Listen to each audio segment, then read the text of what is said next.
Hello everyone, I'm Earl Arms. Welcome to a special edition of Black Nouveau.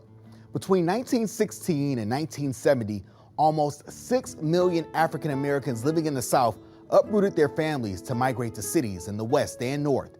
They came seeking the promise of a better life, escape from racial violence, better jobs, higher wages, and better educational opportunities. Milwaukee and Wisconsin was late to fill that shift though. Just before World War II, Milwaukee's black population totaled about 1.5%. By 1950, that number had increased to 3.5%, around 22,000 people. By 1970, that number had ballooned to 103,000 people, and by the year 2000, Milwaukee's black population exceeded 200,000 people. Tonight, we bring you stories from 6 families who came here for different reasons, but now call Milwaukee home. Ron Hobson is a first-generation Milwaukeean. His mother was born in Arkansas and his father born in Alabama. Both were sent by their families to Milwaukee to escape the worst of what the South offered. My mother came here from Arkansas, and my grandmother moved her because first she moved her with my aunt Sis, which is my grand aunt. She moved her with her because there was a lot of rape going on, so she thought, And so she moved her after a while to Milwaukee. They all came to Milwaukee. Ron's father was a Navy veteran of the Second World War. He beat 2 white men who attempted to assault him for wearing his military uniform. Ron's grandfather heard about the situation. He's there drinking a drink, and all of a sudden this guy slams through the door and says, "Man, some end just beat up 2 white boys." My granddaddy said, he shook his head and said, "Well, they gonna kill that nigga."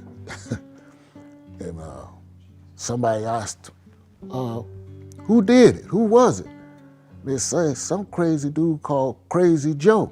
My grandfather drank his drink down, went looking for my uncle so he could get a car.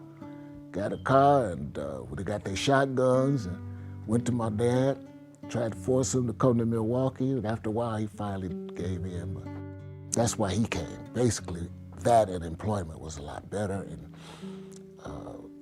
the community of blacks were great. You know, whites lived there, blacks lived there. There was not that like, the South was integrated, as they used to say. But we never went back there. My father never wanted to go back. Ron's parents met and married in Milwaukee, where they raised a family that included 6 children. My father worked at A.L. Smith. My mother, she worked here and there as a RN or CNA, or, you know. And you ever watch Chris Rock? It was kind of like that. My father was kind of like that big built guy, and the mother was a very pretty woman who worked when she worked and would always say to people, "I ain't gotta work," you know, to have her pride, you know. So she would work and then not work and work and not work.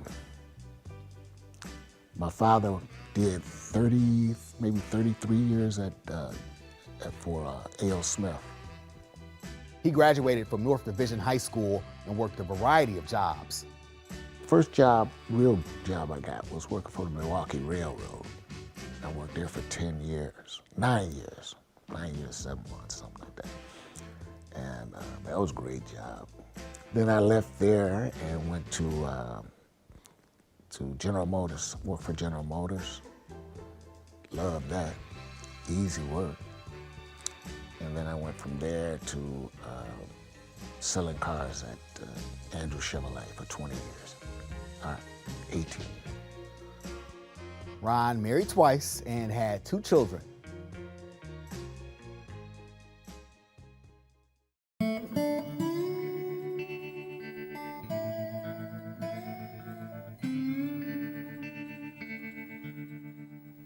Janie Sappho was the youngest of 9 children in her family from Fairhope, Alabama. My daddy was a carpenter. My mother did day work. So we had food. We never went hungry. We had plenty of food. We had chickens and had vegetables in the yard, in the garden. And I remember we always had one cow. Her name was Daisy, just for milk. One horse. And we had chickens. One pig every year killed a pig for meat. As the family in Alabama got older and began to leave, Janie agreed to visit some relatives in Milwaukee. That was in 1957. Our cousin next door, she had married and came to Milwaukee, 2 cousins. And Margie wanted to come to Milwaukee. So she talked me into coming. I didn't want to come. I didn't come here to stay. I came for a visit. But when time to go back home, Marge didn't go. And I knew when I got back home, it was only be me. So I just stayed. And in '59, I got married, so started having babies. And so I met my husband. He was from Mississippi. So when we had children, first year, 1960, my oldest child was born. For 5 years, I had 5 babies. So I didn't work outside the home. It was cheaper for me to stay home and take care of my children. My husband didn't mind working. He was from a large family, so he knew how to work. He would work 2 and 3 jobs, never complaining, took care of us, and I thank God for him. My husband was a truck driver, but after we got married, he worked at county, at the mental institution. He worked there till he retired for 36 years. He died in 2001.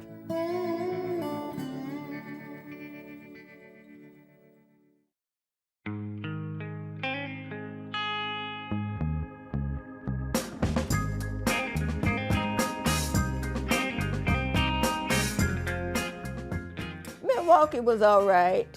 When I came to Milwaukee right away, because I was raised in the church, and when I came to Milwaukee, you find I found the church. A lot of old people from Alabama had came, so we went to the same church that they went to. And we would go to church on Sundays and during the week. Milwaukee I got used to it, being a big city and everything, but I enjoyed it.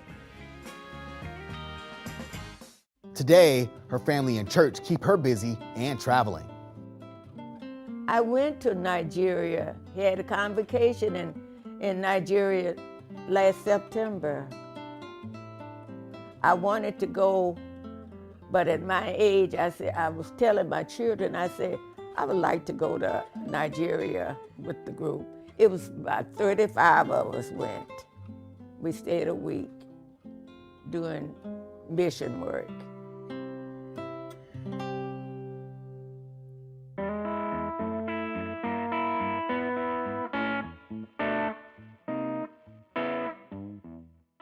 The late Dr. James Cameron is the founder of America's Black Holocaust Museum. Most Milwaukeeans know that Dr. Cameron is the only known survivor of a lynching, but few know that he was born in La Crosse. His son Virgil was born in Detroit and migrated to Milwaukee with his family some years after that incident. 3 of us were born in Detroit. My dad was from Indiana, that's where he lived. So when Grandma became ill, we moved back to Indiana, and we lived there for quite a while. And Dad was involved with NAACP. He started the Indiana. It's about 3 chapters, and he got a lot of feedback from people that didn't agree with him. And I recall one day, there was a lot of commotion outside, and my father grabbed his rifle and went out on the porch. My brother and I went out with him. We didn't realize what was going on. And there was a lot of shouting back and forth and whatever. Well, anyway, they dispersed, and went back in the house, and a few days later, my dad, he left, and he made the decision that we were going to move to Canada because he was fed up with the stuff that was going on in America. On the way to Canada, he stopped in Milwaukee and got a job. And it was just absolutely delightful, a big change from Indiana. They brought the family up, and we've been here since 1950. Dad flourished when he came to Milwaukee. He got involved with NAACP here in Milwaukee also. And he got to travel, him and Mom got to travel all over the country, all over the world. And they stopped in Jerusalem and went to the Jewish Holocaust Museum. And Dad said it just took him aback to see the atrocities that occurred. But he had an idea. He told Mom, we need one of these in Milwaukee. When he got back to Milwaukee, he started the journey to open up America's Black Holocaust Museum. And we were successful in opening that, and it's doing quite well right now. Virgil is a graduate of West Division High School. Joined the Marine Corps after that. I went to college for a year, then I joined the Marine Corps and got out the Marine Corps and went back to school. Ended up working for Milwaukee County along with other jobs I had, and along the way I opened up a drugstore also called Central City Drugs, the first black drugstore in Wisconsin. We were open on 7th and Walnut, black shopping center. We were open for like 3 years, and we had to close because the funding dried up. He married a woman from Alabama whose family had also migrated to Milwaukee. They've been married for 58 years, have 2 children and 5 grandchildren. He has fond memories of Bronzeville. When we first moved here from Indiana, we moved on 6th and Vine, 620 West Vine. And on Walnut Street, that was the main drag, where they had nightclubs and all. There was a lot of activity going on. And I'm a 10-year-old kid, and I'm wondering, wow, I've never seen anything like this before. And it was just amazing. Black shops, black stores, it was just flourishing. And then 3rd Street, that was the other area where we had shops, Gimbel's, Schuster's, all the big department stores. It was just flourishing. And then it dried up for whatever reason. But now we're coming back.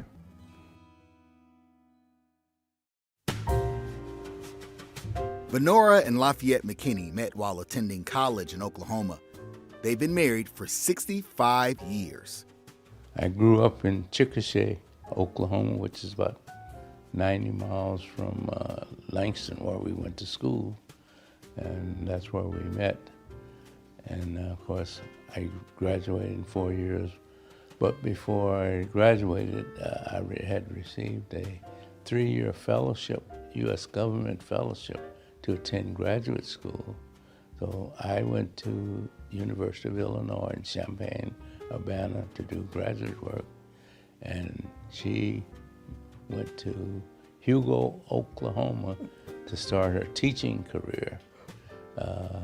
But she stayed there until December, and that's when we got married, December 24th, New Year's Eve, during this break, 1959. He was recruited from grad school to work at Pabst Beer in Milwaukee. I was the assistant controller. My degree was it's an MBA, but I had a major in business. I mean, accounting. So I was an accountant at Pabst, and I was later moved up to administration, in charge of their administration department until retirement, really. They both had full careers. I worked for Milwaukee Public Schools for 1 semester at Lincoln. But my heart was with libraries. That's where I had begun my training and had more experience. And when the job opening came at the Milwaukee Public Library, I left the school system and went to Milwaukee Public. And I hadn't finished my degree when we were at Illinois. And one day one of the staff members said to me, "McKinney, when are you going to finish your degree?" And I said, I don't think I'd like to go to UWM because we're pretty young and it's not accredited yet, which means if you go somewhere else to work, you've got an unaccredited degree.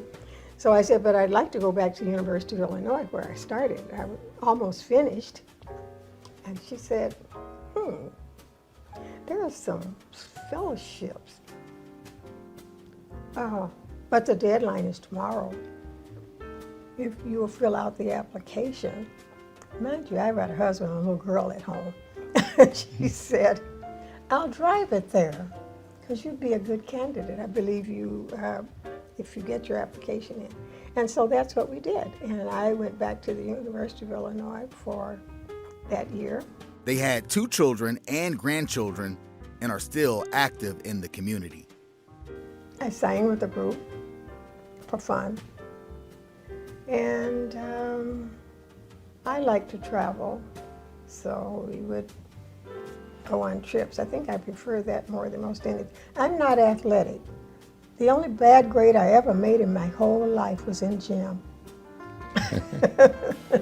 So athletics, I mean, I ask him, what's the score for the Packers tonight? And that's how I get my athletic information. I think for people who enjoy it, it's fun, but that's not my thing. I love going to the theater, and I like concerts, and that's what I like to do for fun, and guess who gets dragged along? With my job at PAPS, I was invited to serve on several state and local organizations. I served with the state, and I was appointed to serve on MATC's board for accounting services, and I served on the Urban League board for several years. They're members of the oldest African American Baptist church in the state. We, as part of our church, we developed some elderly housing for the community in our area. And I was, after a few years on the board, we had a change in leadership, and I was finally moved up to being the chairman of the board.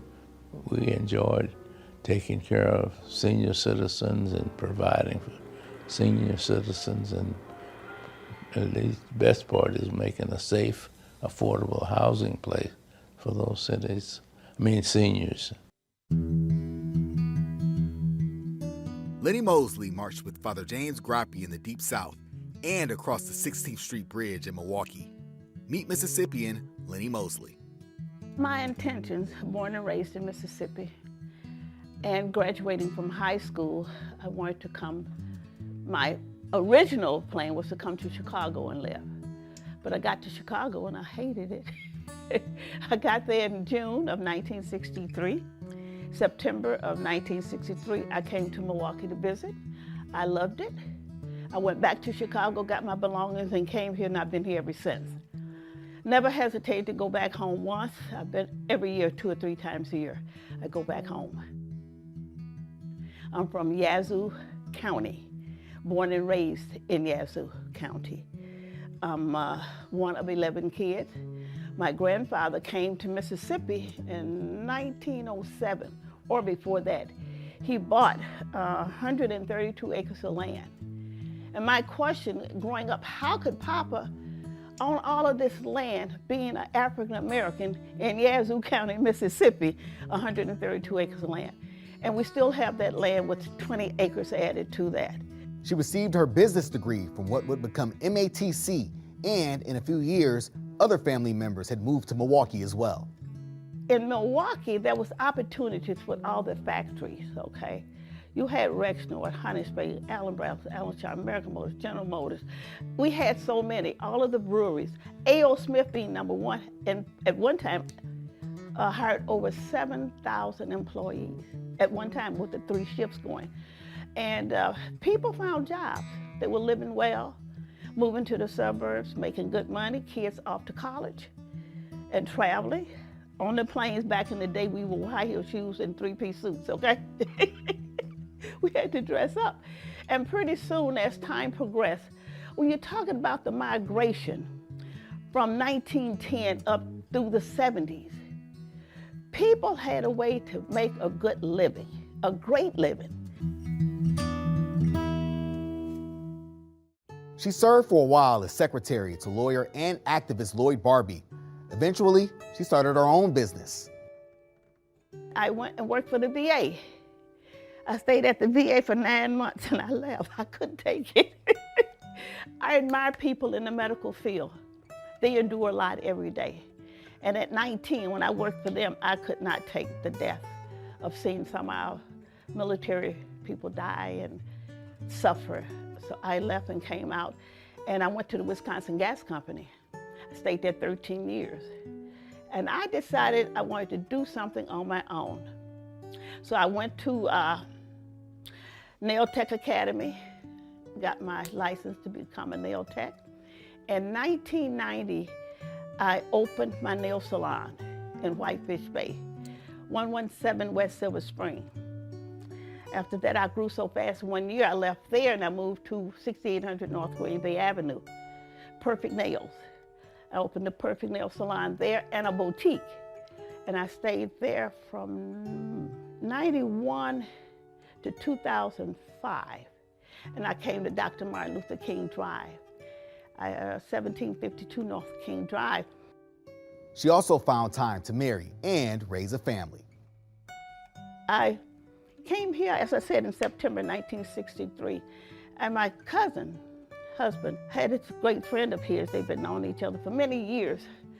And he came by to visit one day with his blue blazer and his khaki pants on from Marquette University. And I said, ooh, Sookie. So, same with Robert Mosley, a wonderful man. And we dated. One day he came by and asked me if I'd like to go for a walk. And that walk turned into 57 years of life together. So I'm very proud to say that he was a great husband, a father, most of all a friend. We started out being friends. 2 children, 2 grandchildren, and 2 great-grandchildren. So that was my life with Bob, and he passed 2 years ago. So, and I miss him immensely.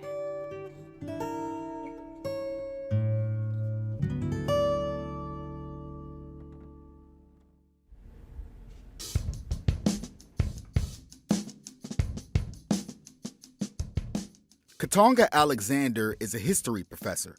His father moved to Milwaukee in 1971, and Katonga was born in 1979. He's a married father with 5 children. My father, him and my mother were married, and he moved to Milwaukee for opportunity, right? To seek out opportunity, I should say, right? And he did it. He made the trek to Milwaukee, and then by 73, 74, my mother was in this house here. But the industrial boom was beginning to end. By the time I was born, Milwaukee, as this industrial town, of course, looked a lot different than it did when, of course, my great uncle came, and even when my father came, it looked different. He came in 71, so that was when it actually started to shift. The narrative of, gainful employment in industry started to look different around the time my father came. So by the time I come of age, what was of the past, this industrial city or gainful employment, it looked totally different to me. I was fortunate enough to be in a community of individuals who were able to take advantage of that industrial era, as I like to call it. And they purchased homes in this area, which I think was called, and still is, I think, Old North Milwaukee. My parents were one of the first African-American parents to actually purchase a home in the area. And after them, It started to be populated by African Americans. By the time I come of age, it's an African American community, a community filled with people who had that industrial employment. So I got to see this sense of community as a child growing up. We asked him what historians generally get wrong about the Great Migration. One thing I think that the scholars make it wrong is to think that African Americans in general have been in motion since they have been allowed to be in motion.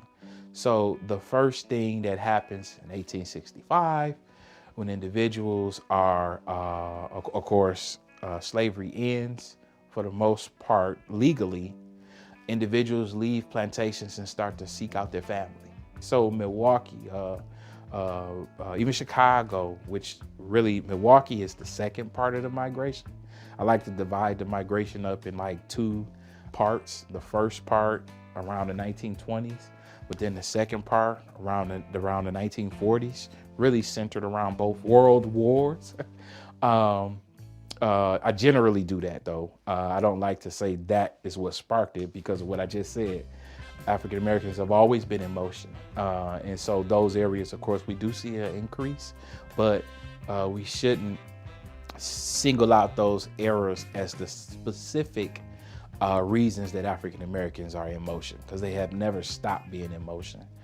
Even when we look at my story and we talk about the migration to Milwaukee, and then I can talk about the migration out of Milwaukee, it just continues with the narrative of us being in motion. Probably I would argue trying to seek out that footing that allows us to have institutional control. And of course, employment is one institution, but we also have education and other institutions. And so people are in motion trying to seek out the best opportunity for themselves. There are still many more migration stories to come from African Americans and from others seeking a better place to live. We hope to bring you more of these stories in the future. For Black Nouveau, I'm Earl Arms. Thanks for watching.